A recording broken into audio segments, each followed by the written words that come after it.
Hi friends, like yours like চ্যানেলের আরও একটা নতুন এপিসোডে আপনাদের সবাইকে আবার স্বাগত। আমি ডাক্তার অভ্রনীলকর।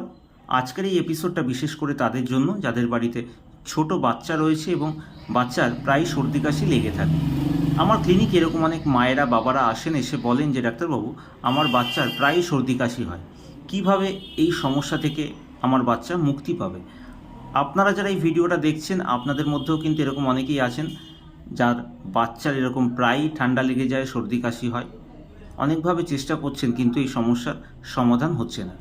আজকে আমি বলবো কিভাবে আপনার বাচ্চা এই সমস্যা থেকে মুক্তি পাবে সেই বিষয়ে।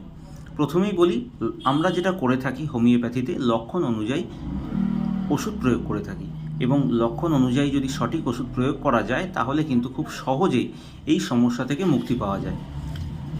হঠাৎ করেই যদি দেখা যায় আপনার বাচ্চার সর্দি কাশি হচ্ছে, সেক্ষেত্রে আমরা যে ওষুধগুলো প্রয়োগ করে থাকি, aconite, arsenic album, allium cepa, bryonia, এই জাতীয় ওষুধগুলো, ডালকামারা, এছাড়াও কাশির সমস্যা অনেক সময় জাস্টিসিয়া, এই ওষুধগুলো এসে থাকে।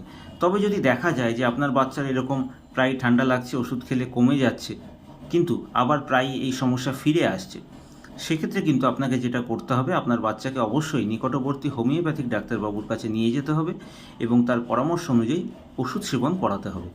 তবে আজকে আমি আপনাদের বলবো একটি হোমিওপ্যাথিক মাদার টিংচারের কথা।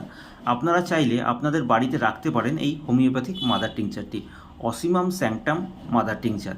যদি দেখেন যে হঠাৎ করেই আপনার বাচ্চার এরকম সর্দি হয়েছে, নাক থেকে জল পড়ছে, হাঁচি হচ্ছে, কাশি হচ্ছে, সেক্ষেত্রে 1 চামচ উষ্ণ গরম জলে 4-5 ফোঁটা অসিমাম স্যাংটাম মাদার টিংচার মিশিয়ে 4 থেকে 5 বার আপনার বাচ্চাকে সেবন করাতে হবে 1 ঘন্টা পর পর।